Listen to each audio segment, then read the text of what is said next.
So by now, everybody knows that Charlie Kirk was assassinated. Like, literally, for me, this happened just yesterday. And I see a lot of people having knee-jerk reactions, a lot of people absolutely mad that it happened, and a lot of people mocking him for the fact that it happened, which anybody with two brain cells to rub together in the slightest amount of humanity can be able to tell you that those are garbage people. Like, no matter what he said that you didn't like, there's no excuse to be celebrating the death of a father and husband.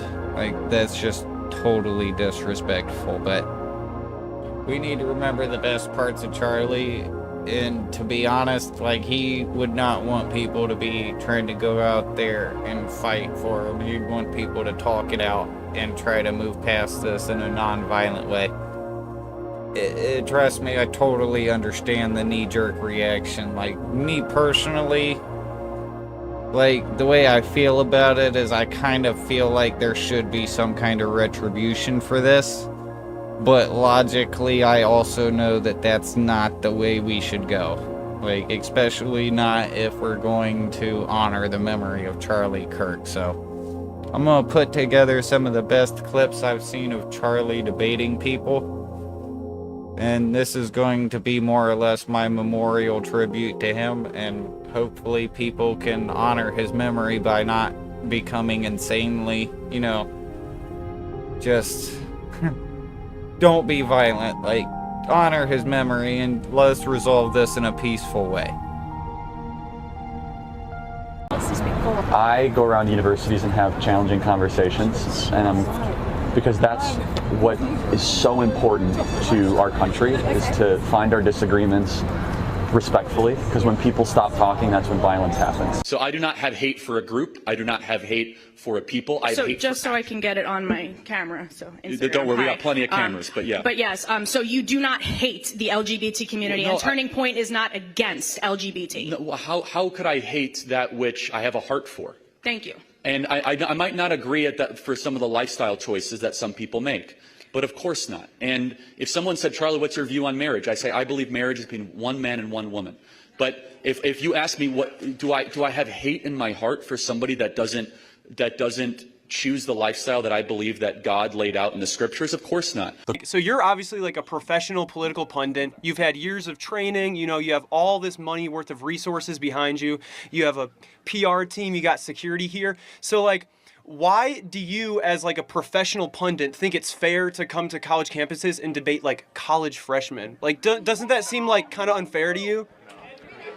Well, hold on. I mean, let's stop talking down to college kids. I'm talking to voters, right? This audience will determine the future of America. Well, yeah, okay. And as you could see with my first dialogue, I'm not here to be adversarial. We disagreed. I let him have his points in.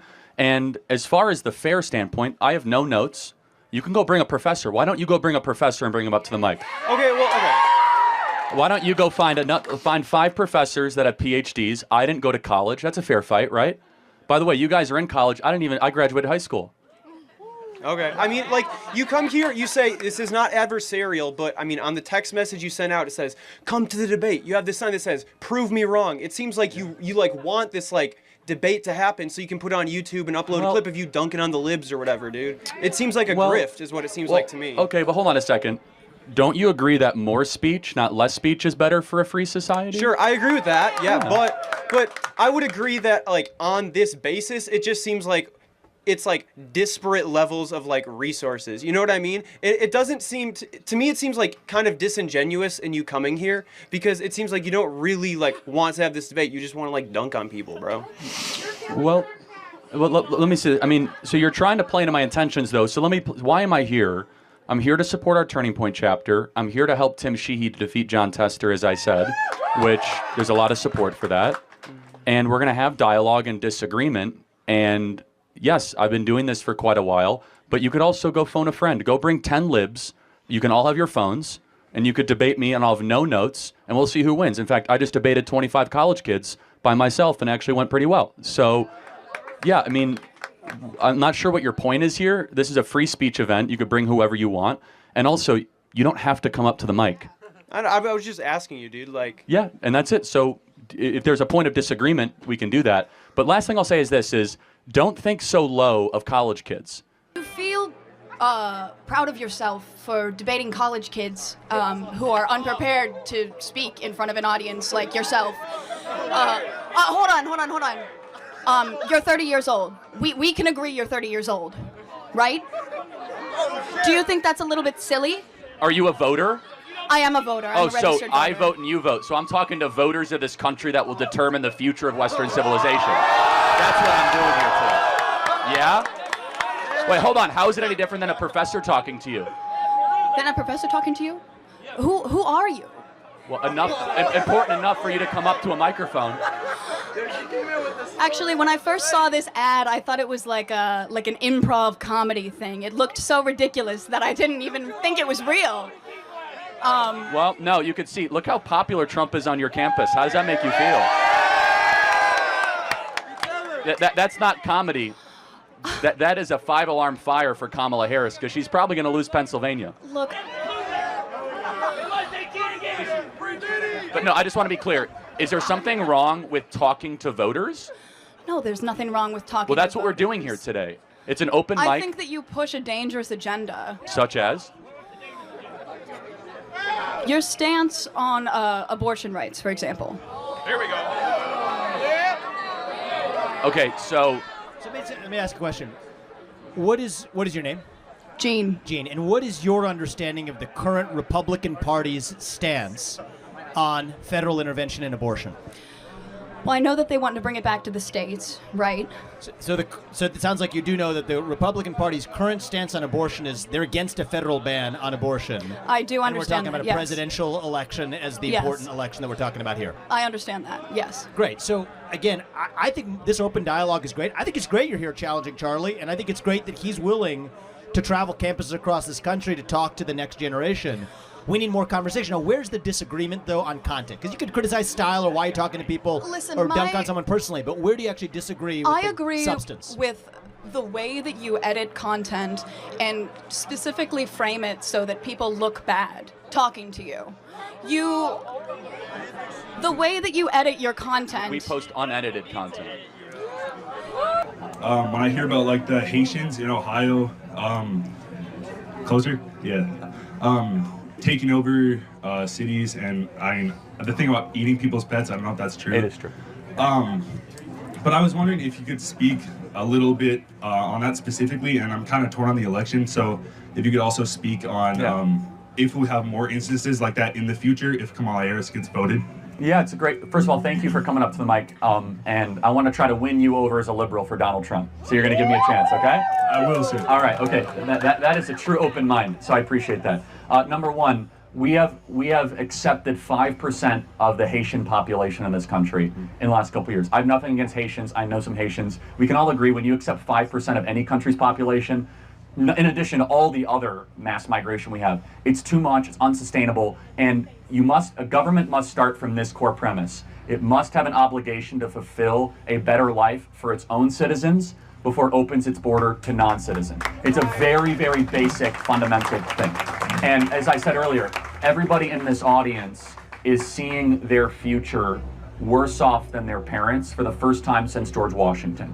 That's a big deal. Usually, at least kids are as good, if not better, than their parents, and we have that broken. As far as Donald Trump goes, there are 3 things I want you to think about when voting for Trump. Number 1, home ownership. I imagine you want to own a home sometime in your life, right? Yes, sir. All right, in order to own a home, you would have to make $125,000 a year right now just to be able to get the mortgage. That doesn't count your medical expenses, your student debt expenses, your credit card expenses. When Trump was president, it was $75,000 a year. We were building millions of new homes, incomes were going up.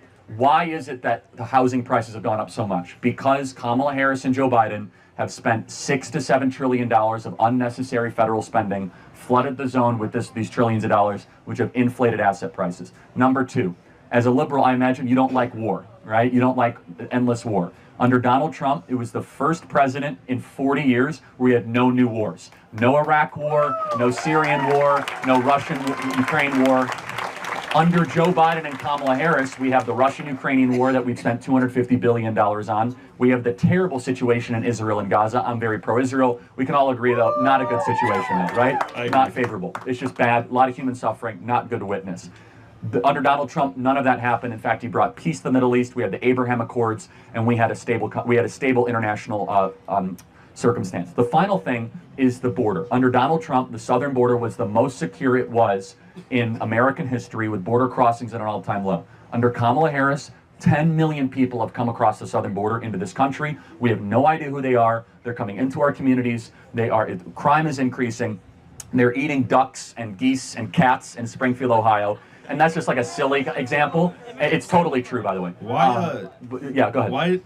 When I looked it up, because the reason I'm asking you is because there's a lot of misinformation. I feel like because when I first heard about your side of the story is what I heard, and then after that, I was hearing that there's no proof of that. So why is that? Well, there is proof. I mean, we have tons of video I could show you of residents saying that my cat was taken by a Haitian yesterday morning and was grilled on an open fire. They won't accept it as a police report in Spring. I know way too much about Springfield, Ohio police reports right now, but they won't accept it as a police report because it's an animal control problem. It's just, again, you have to just look at the residents. Either they're all lying and they're all in on it, or there's something to this. I'm not asking you to vote for Trump based on, cats being kidnapped and grilled and barbecued. I am saying, though, that it begs a question of, can we sustain 10 million people? I want you guys to understand how many 10 million people is. We have 10 million illegals that have come to the country, which is the population of New Jersey. Okay, that is an unsustainable amount. Under Donald Trump, we had the border secure and it will stay secure. So those three things. We had a great economy under Trump, and it was easier for you guys to own homes. We had no wars, and you guys are closer to World War III than ever before. You guys that are all, by the way, military age, I hope you don't get into World War III because you might be drafted under the current circumstance, and you guys might laugh. But think about who is endorsing Kamala Harris.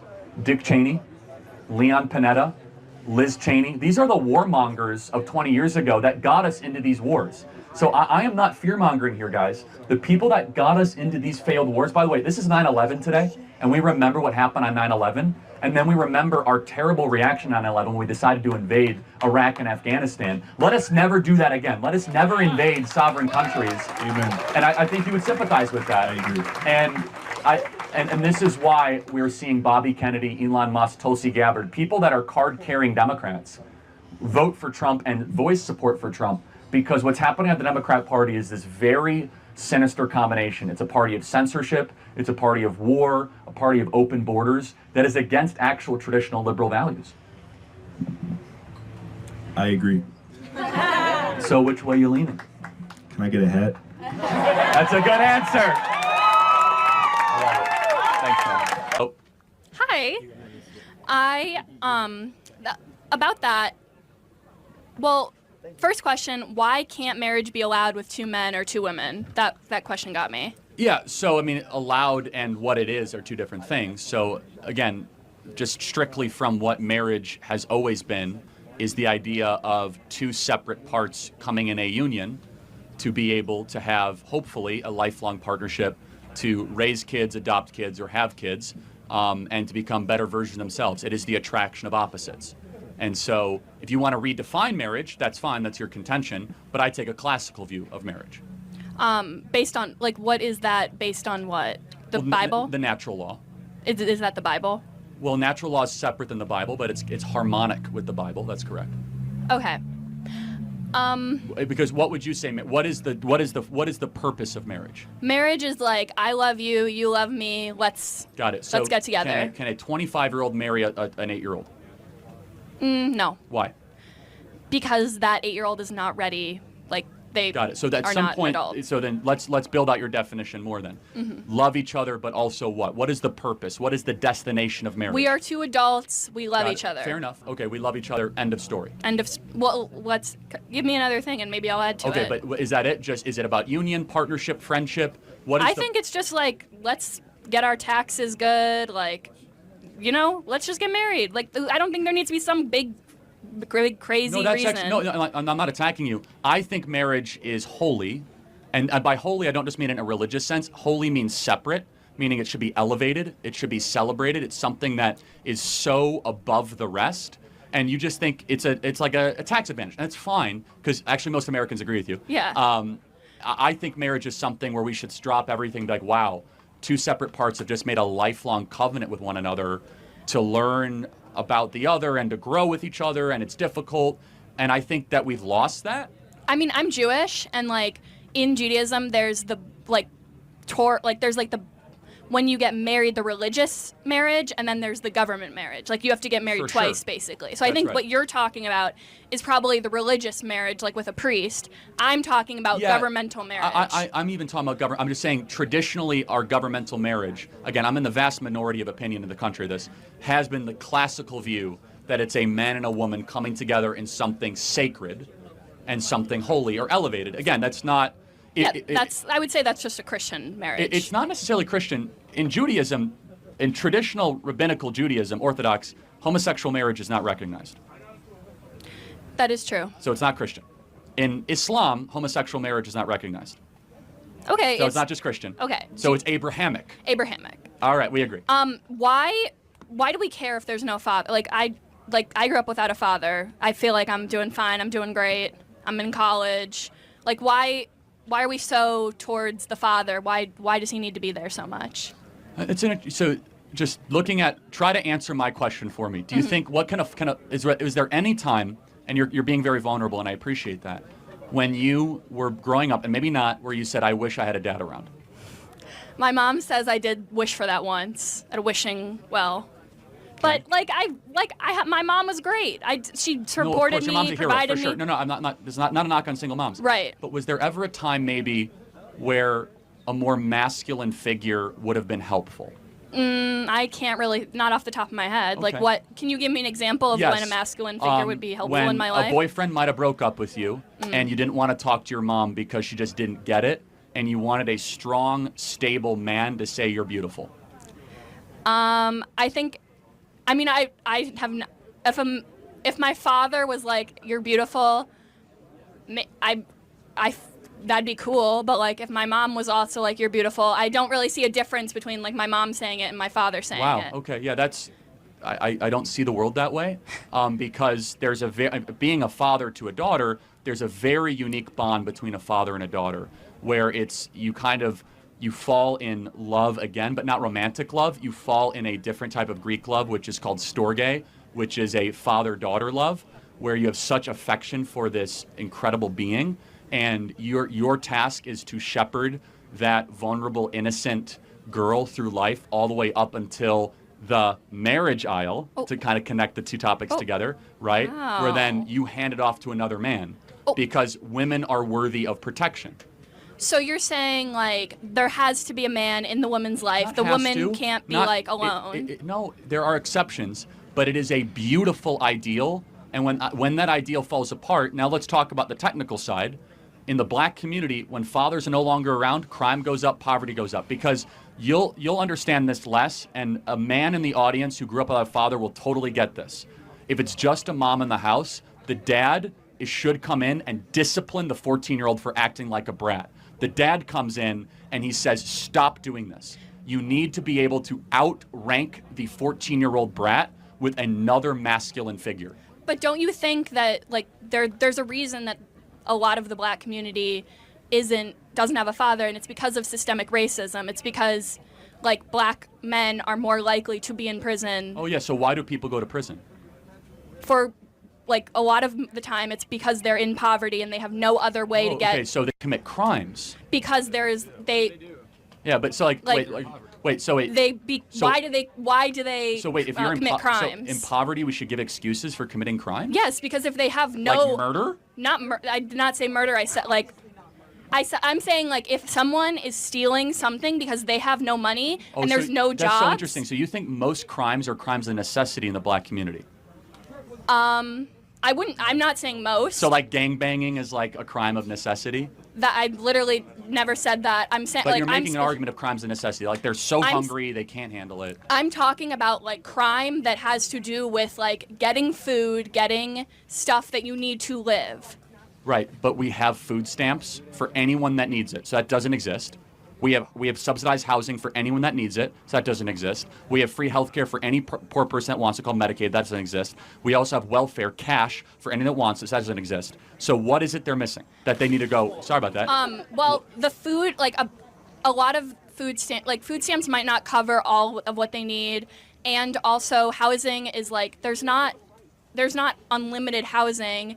A lot of people who are unhoused have to like go to shelters, and then they get kicked out of shelters because there's a mandatory stay limit. So it's not like you just get a house. It's not a stuff thing, though, right? It's like if you need stuff, there's also tons of charities out there that can provide assistance. Churches, you will not go hungry in this country. You will not starve in this country. Yes, you will. There's like, no, we have an been on obesity State problem. Street? We have an obesity problem, not a starvation problem in this country. What are you talking about? In State Street, if any one of those people went to the local Episcopalian church or Methodist church, they will get fed. I guarantee it. If they go to a local food shelter, they will get fed. Okay, but I'm talking. Okay, housing. For housing. If we have Section 8 subsidized housing in this country, right? If you want to have a roof over your head, you can have a roof over your head. With like thousands of rules, and you can't do anything. Yes, of course, yes. I mean, it's not ideal, but the point is this. So let's just go back to the crime and necessity, right? Mm-hmm. So why do people commit crimes? I'm not saying why all people commit crimes. I'm saying there are people who commit crimes because they have no other choice. Got it. So why is it that other people that are as poor as they are in separate racial groups don't commit crimes at the same rates? For example, blacks are 13% of the population and they commit over 50% of the crimes. Why is that? Black people, I would say, not blacks. Okay, but it's not. I could say whites and you wouldn't care. So anyway, hold on. Right? I can say Hispanics, you wouldn't care. So don't police my language. But whatever. I'm not policing your language. I'm just saying I would say black Fair people. enough. But the insinuation is that I'm being racist. But that's fine. Okay, that's your opinion. Yeah, but so black Americans are 13% of the population and commit anywhere between 50 to 56% of murders, crimes, carjackings. Why is that? Well, what percentage of the white population is living in the same level of poverty? Got it. So there's twice as many white Americans in poverty as black Americans. Not the same percentage, but still, if you look at white Americans in poverty, they commit far less crimes than black Americans in poverty. Why is that? Maybe it's because when you're in a store, like they follow black people and they don't follow white people. What about murder? Rural? No, but why is it that, like, just saying murder, why is it that black people commit so many more murders? White people live in rural? Like, that's not, you're being followed in a store and you commit more murders? Yeah. You're making the rule, or I'll get to you in a sec, but Okay, it's not, anyway. it's not a good argument. But let me just go back to one thing you said. Systemic Whatever, you're racism, good. right? So the idea of systemic is that it's within our laws. Mm-hmm. There are some black Americans here listening. What can you as a white American do that the black American cannot do? Let's see. I could go into a store and not get followed. The police could not track me down on, like, when I'm driving. I'm less likely to get shot and killed while I'm driving. There's a lot of things that I can do. Okay, so just be clear. So if you walk into a local CVS here, how would you guys be treated differently? Well, they would probably say hello, and they would probably just walk, let me in and not follow me, and then. So these are a lot of probablys. I don't believe you, but I'm talking about laws, right? So what in the legal code of America can you as a white individual do that the black individual can't? Because systemic means it's in our code, right? It's for example, like Jim Crow, totally get it. That's systemic racism. What is systemically your advantage? Maybe housing codes, because I know redlining isn't a thing anymore, but there is isn't there people who are white are more likely to be given loans because of they have less I